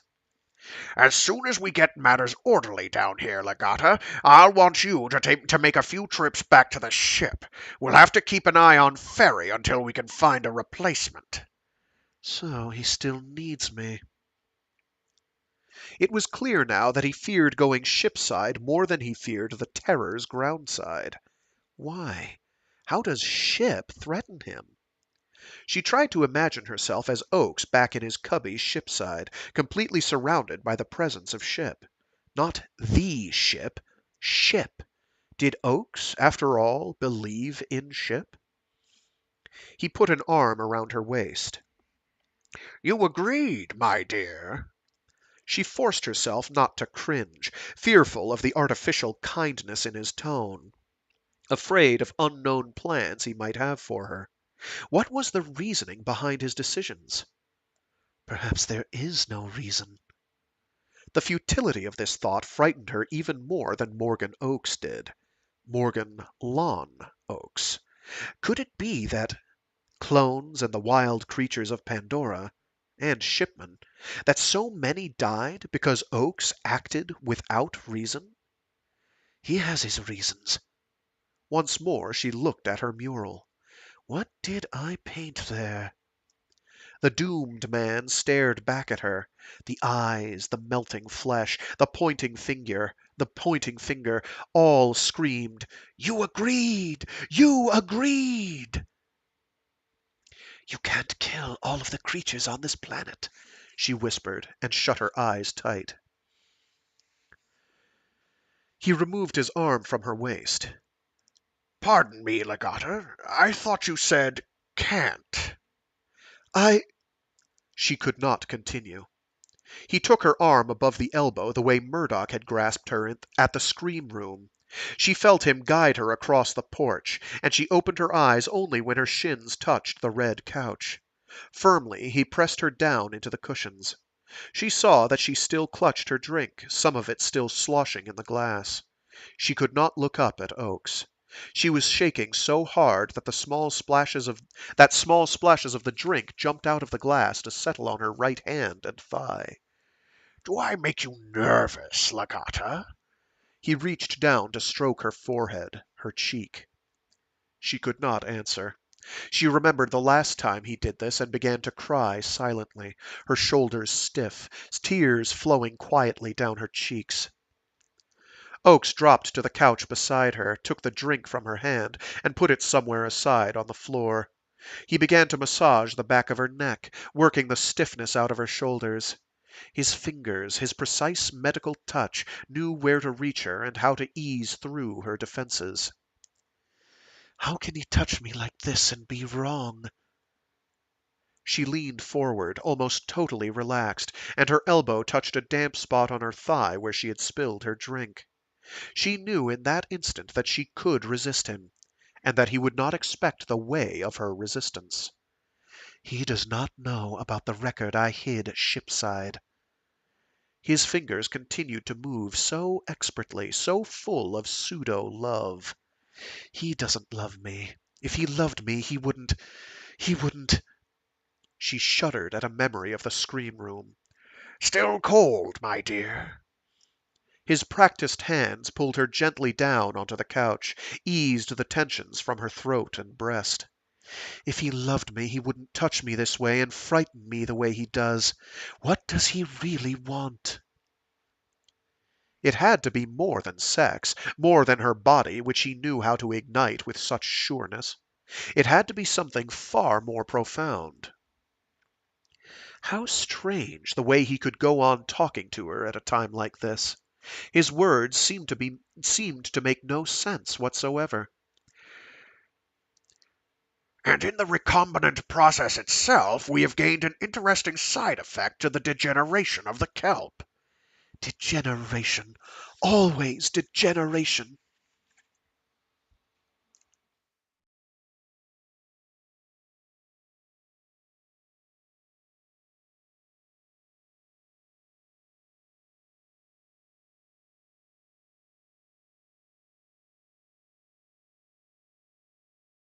Avada informs through the esoteric symbols of Avada's history reduced to dreams and to images which often can be translated only by the dreamer, not by Avada.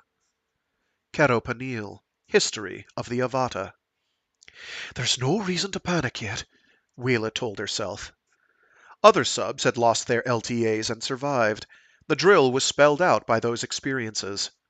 Still, she found herself trembling uncontrollably, her memory focused on her escape from the depths at the south shore of the egg. I escaped before. I'm a survivor. Ships save us. Save yourself. That was the unmistakable voice of her own honesty. Certainly. She knew how to do it. She had taught the procedure to Thomas by repeated drill. And Panille appeared to be a cool one.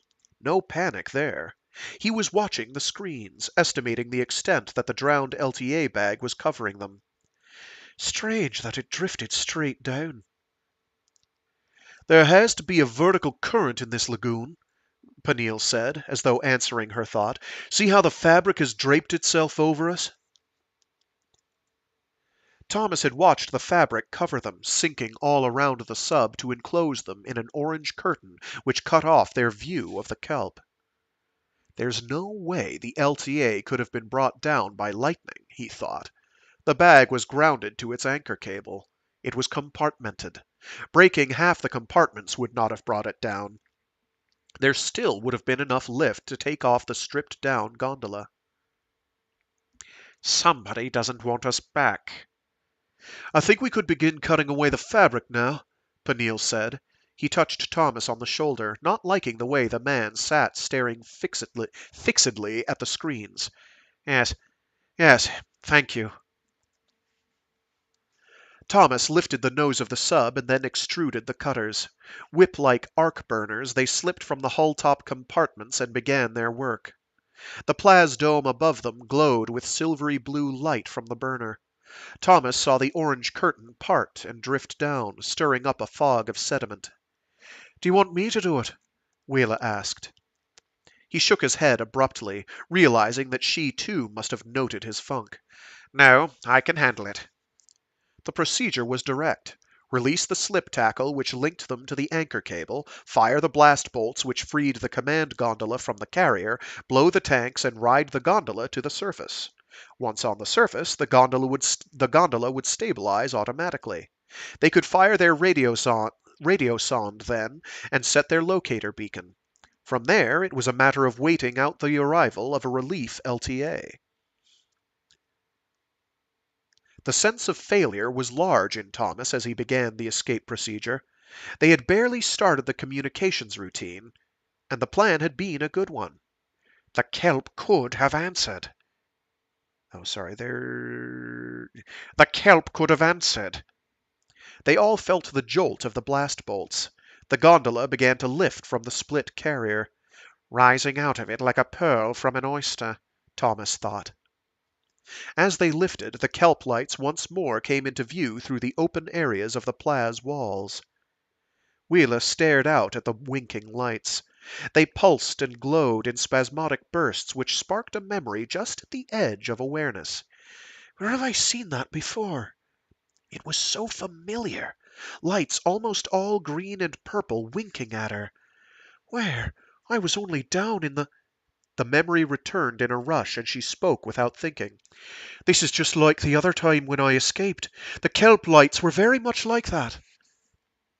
Are you sure? Thomas asked. I'm sure. I can still see them there, the kelp separating and opening a way to the surface for me. Highlighters are born in the sea, Panille said. Maybe they think we're a highlighter. It may be, Thomas said, and he thought, is that what we were supposed to see, Ship? There was a certain elegant sense in the idea. Colony had copied the highlighters to give the LTAs free access to Pandora's skies. Highlighters did not attack an LTA. Perhaps the kelp could be fooled in the same way. It would bear investigation. There were more important considerations of survival right now, however. Suspecting sabotage, he had to share that suspicion with his team. Nothing ordinary could have brought down that LTA, he said. Panille turned from looking out at the firefly lights of the kelp. Sabotage, Thomas said. He produced the arguments. You don't really believe that? Waela protested. Thomas shrugged. He stared out at the descending cables of kelp. The gondola was almost into the biologically active zone near the surface. You don't, she insisted. I do. He thought back through his conversation with Oakes. Had the man come out to inspect a sabotage device? He certainly had done nothing discernible, but there had been discrepancies in his responses, lapses. Panille stared out through the gondola's plaz walls at the enclosing cage of kelp. Illumination was increasing rapidly now. The surface dome of light expanded and expanded as they entered sun-washed waters, sorry.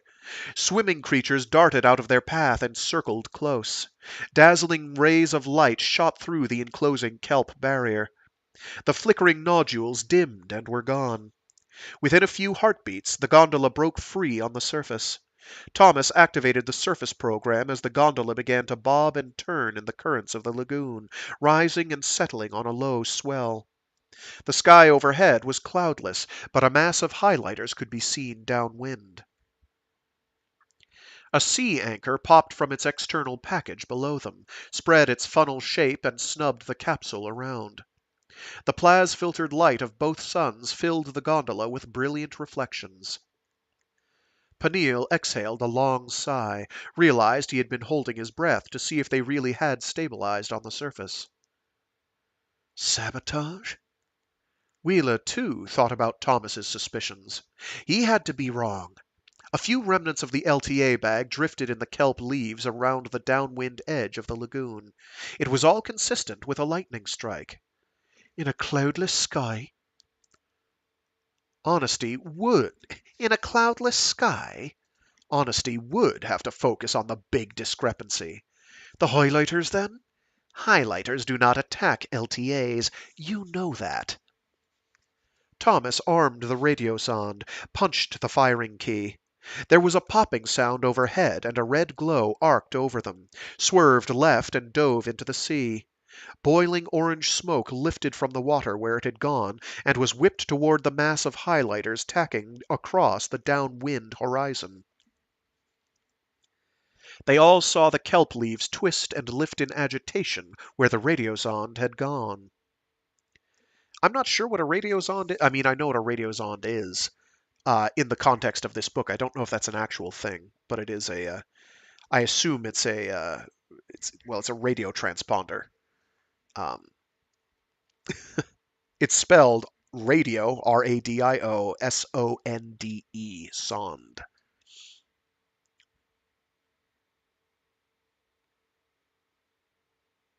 I just lost where we were. There it is. Thomas nodded to himself.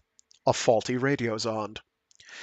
Waela freed herself from her seat restraints and reached for the release handle to the top hatch, but Panille grabbed her arm. No! Wait! What? She twisted free of him.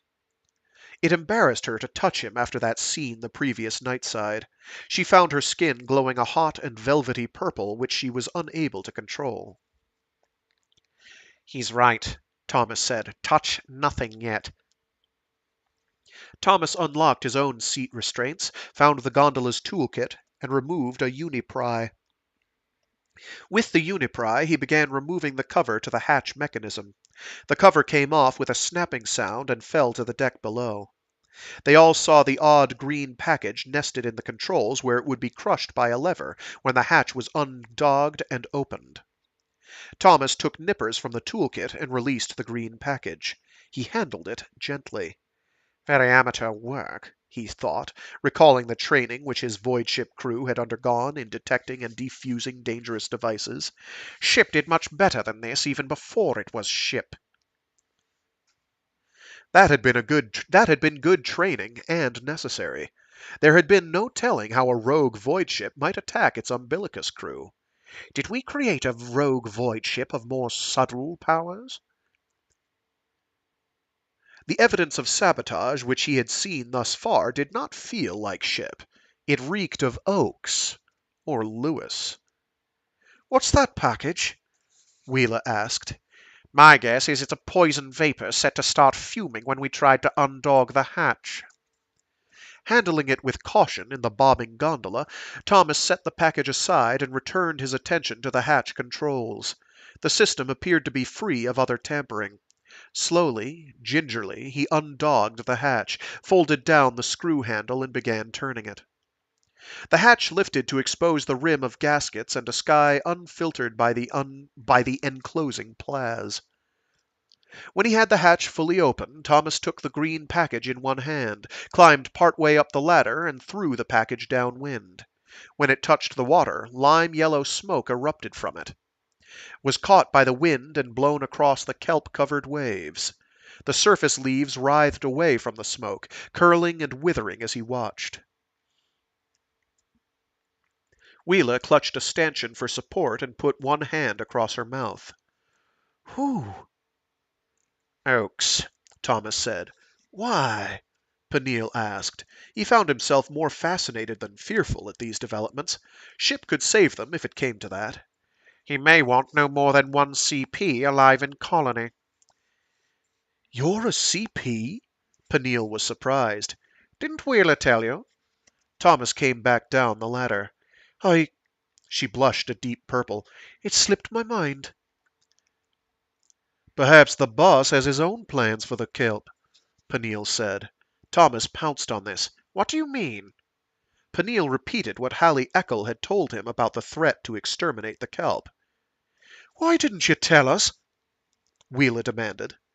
"I thought Hallie might be mistaken, and the opportunity to tell you did not arise." "Everybody stay put," Thomas said, "while I see if there are any more little surprises in here." He bent to his examination. "You seem to know what you're looking for," Waela said. "I've had some training in this." She found this a disturbing idea. Thomas, trained to locate sabotage? Panille listened to them with only part of his attention. He released himself from his seat and looked up at the open hatch. There was a sweet smell to the salt-washed air blowing in the hatchway. He found the smell invigorating. Through an unblocked area beside his console, he could see the flock of highlighters tacking closer across the wind. The motions of the gondola, the smells, even the survival from the perils of the dive, all charged him with a sense of being intensely alive. Thomas finished his examination. "Nothing," he said. Waela said, "I still find it difficult to—" "Believe it anyway," Panille said. "There are things happening around Oakes that the rest of us are not supposed to learn." She was outraged. "Ship wouldn't allow—" "Ha!" Thomas grimaced. "Oakes may be right. Ship or the ship. How can we be sure?" Such open blasphemy intrigued Panille. From another CP, too. But it was the old philosophical question he had debated many times with Ship, merely cast in a more direct form. As he thought about this, Panille watched the approach of the highlighters, and now he pointed downwind. "Look at those highlighters!" Waela glanced over her shoulder. "A lot of them and big ones. What are they doing?" "Probably coming to investigate us." "They won't get too close, do you think?" Panille stared at the orange flock. They were alive, perhaps sentient. "Have they ever attacked?" "There's argument about that," Waela said. "They use hydrogen for buoyancy, you know. Very explosive if ignited. There have been incidents—" "Lewis argues that they sacrifice themselves as living bombs," Thomas said. "I think they're just curious." "Could they wreck us?"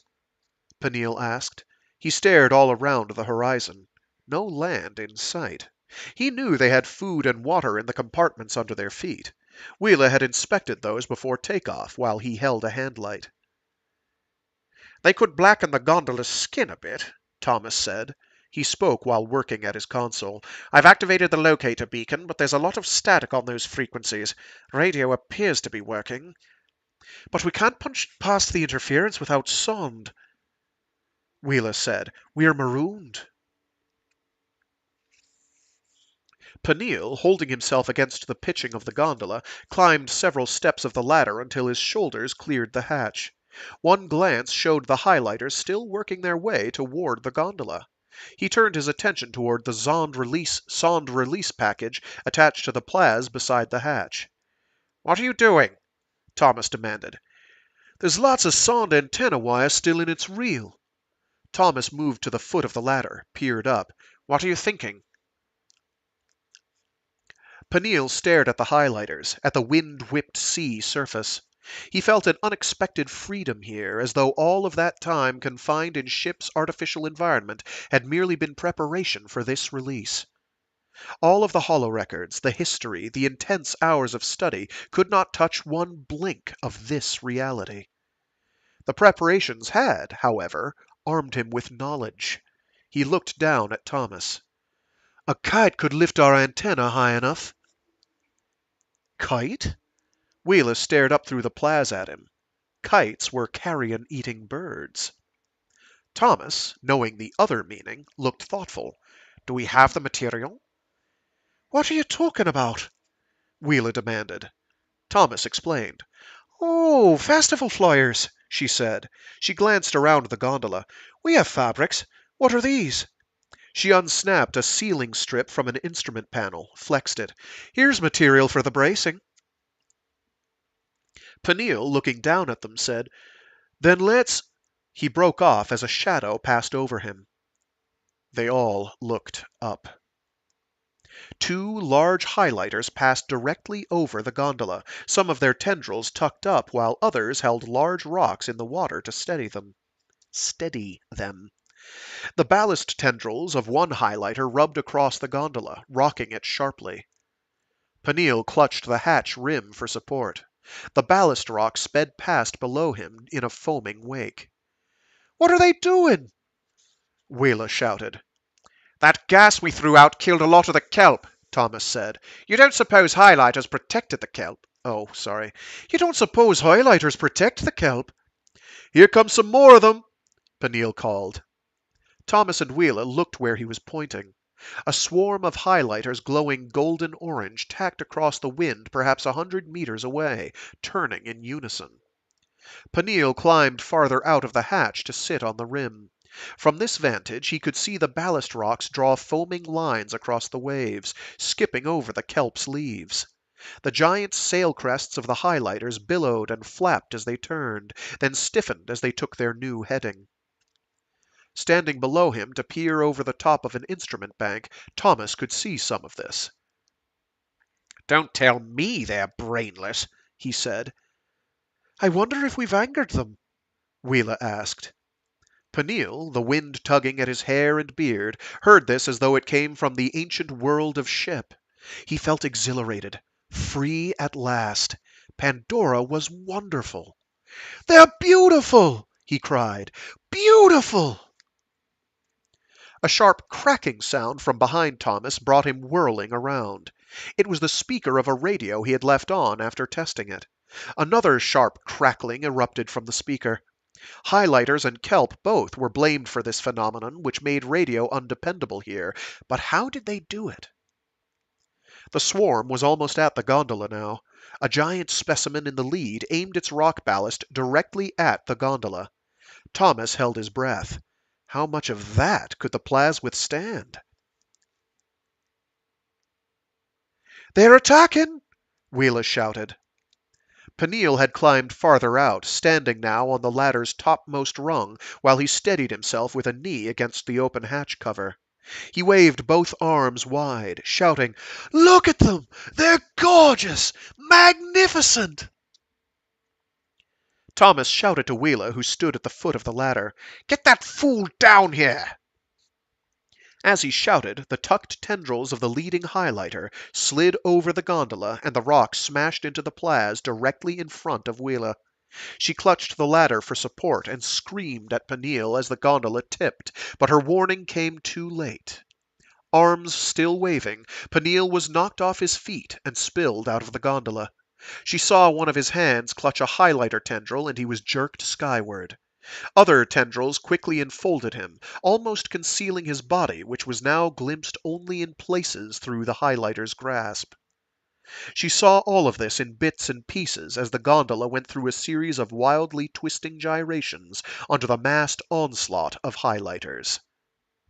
They were attacking. Thomas had wedged himself into a corner where the arc of controls joined the communications board. He saw only Panille's feet disappear and heard Waela scream, "They've got Kerro!"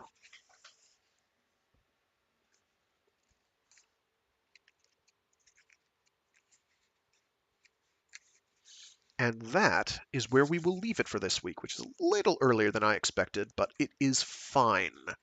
That is a convenient, it's the start of a new act. So the way those are demarcated, there are no numbers on chapters, but usually there will be this big long quote and then a shorter quote for an actual chapter.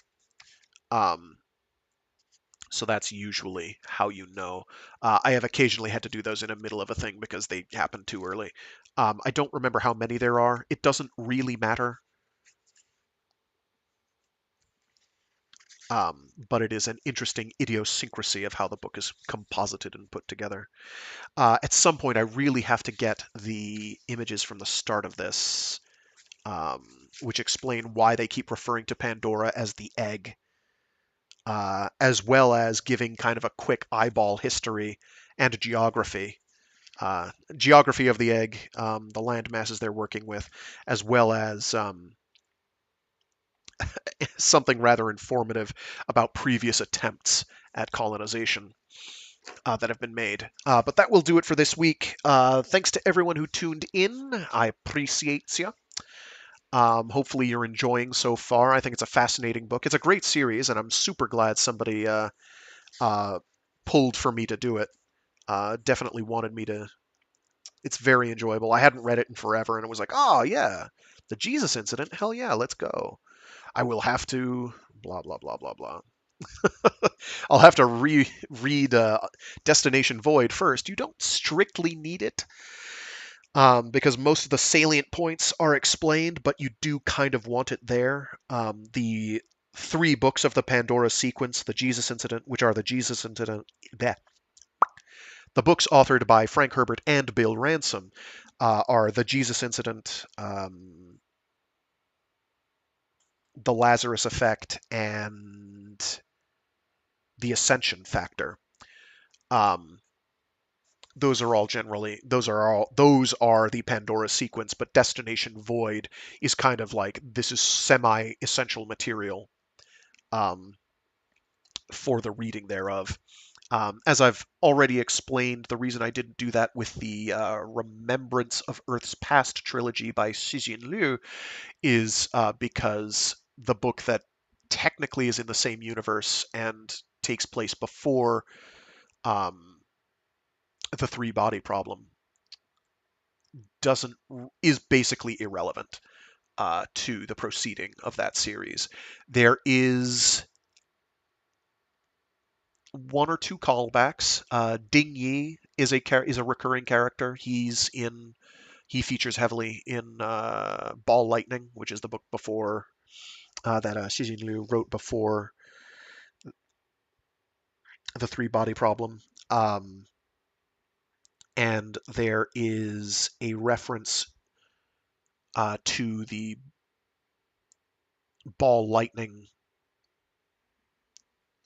the titular Ball Lightning, in the book in the three body problem when they're discussing options for dealing with getting the hard drives out of the ship that what's his face has, the guy who's part of the extremists, the more extreme faction of the people trying to help aid and abet the spoilers for that book if you haven't heard it yet, the aliens that are coming to Earth.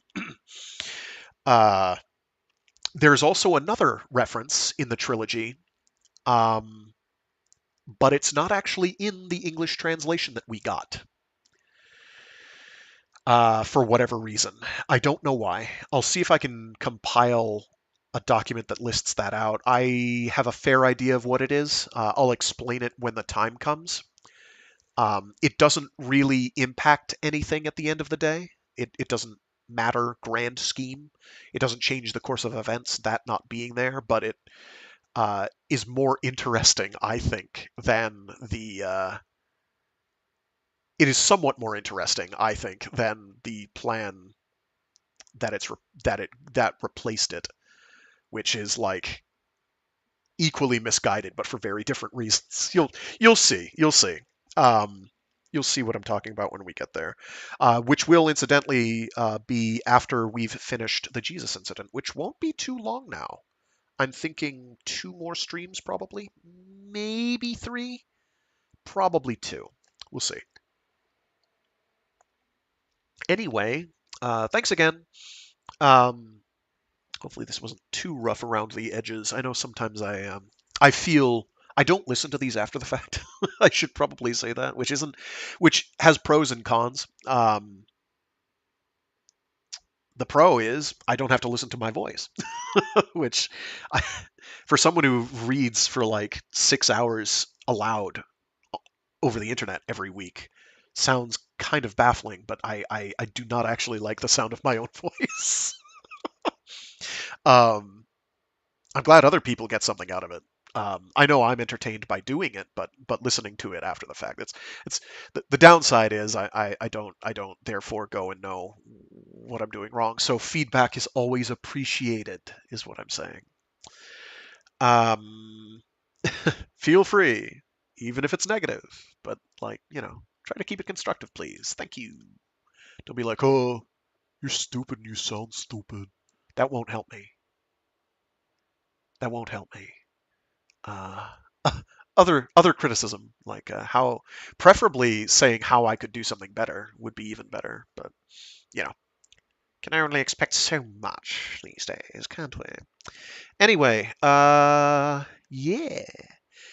So in my life right now, I'm reading through The Nightland by William Hope Hodgson. Thank you to whoever recommended that. It's awesome. It's really good.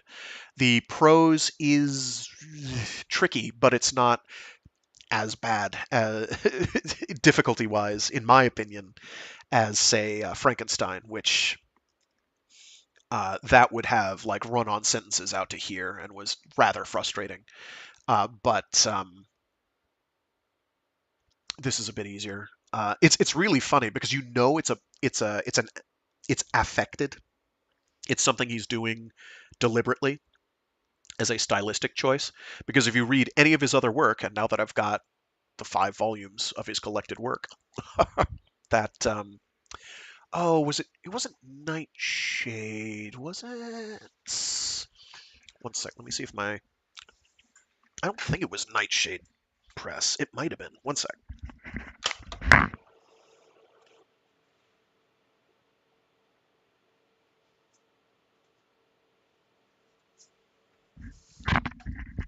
Nope, it is indeed Nightshade Books that came out with an edition of the collected fiction of William Hope Hodgson, volumes 1 through 5.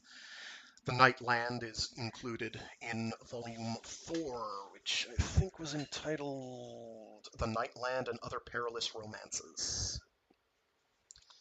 Um, Quite good, I recommend. So thank you again to whoever recommended that.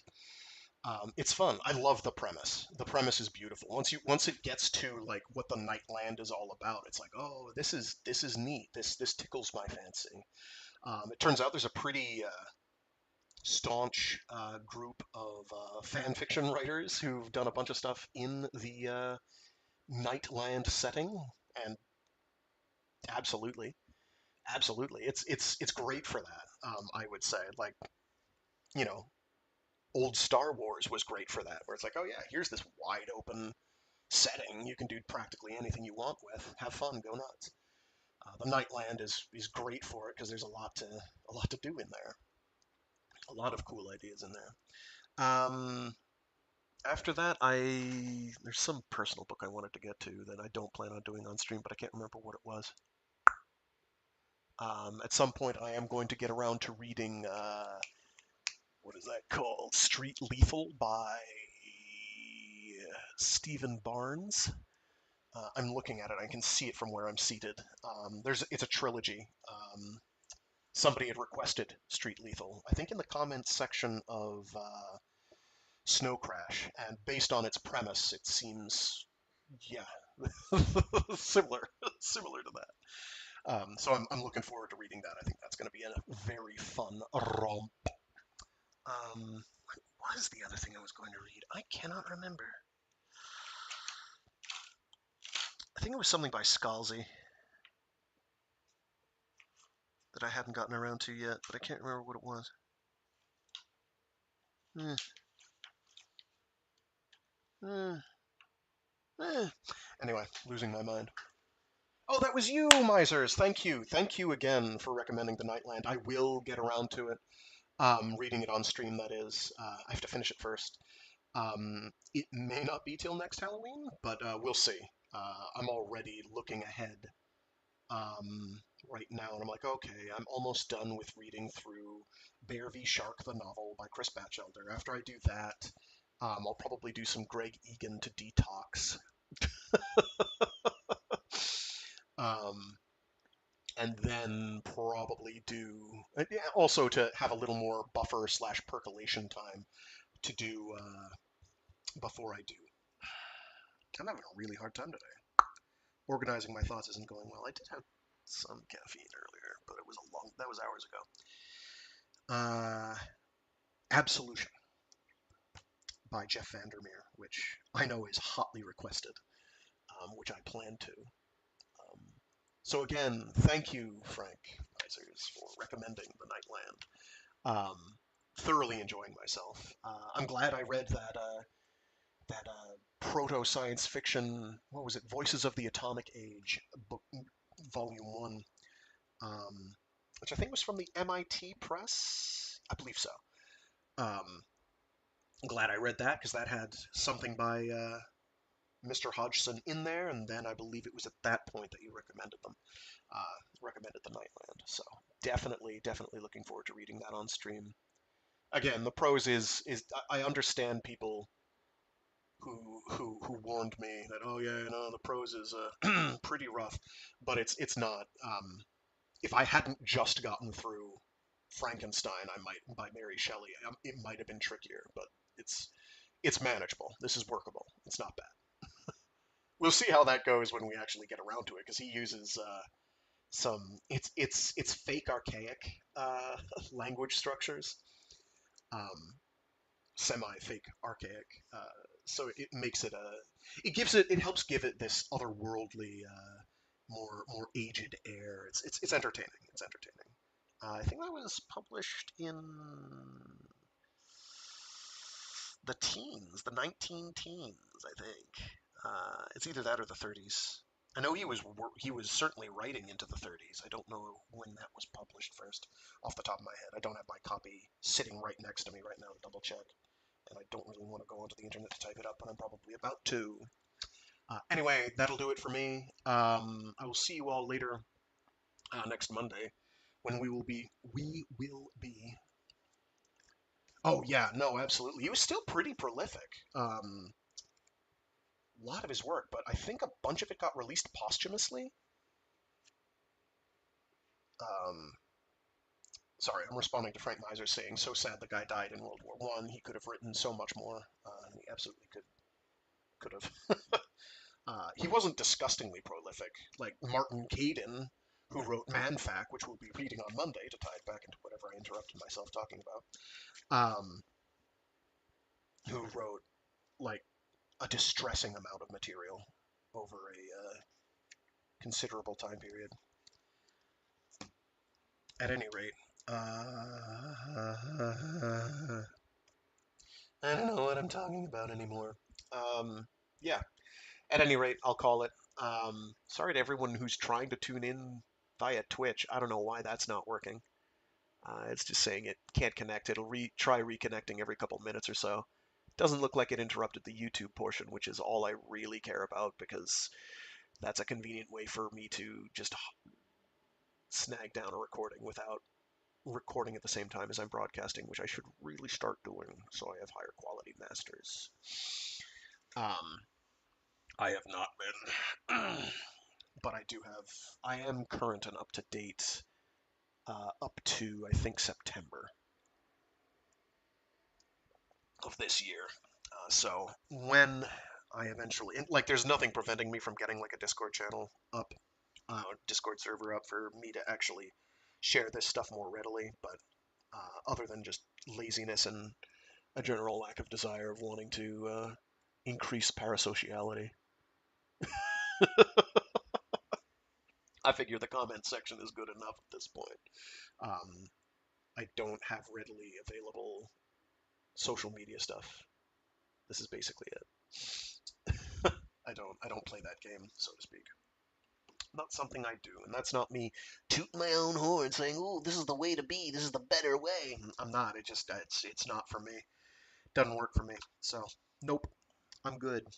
Anyway, until next time, this Monday, where we'll be reading more of Manfac by Martin Caden. I'll see you all later. Stay safe. Stay sane. It's raining semi-torrentially outside, which we need, but will only put a minor dent in the general drought water deficit that my location has. But ultimately, just be decent to each other.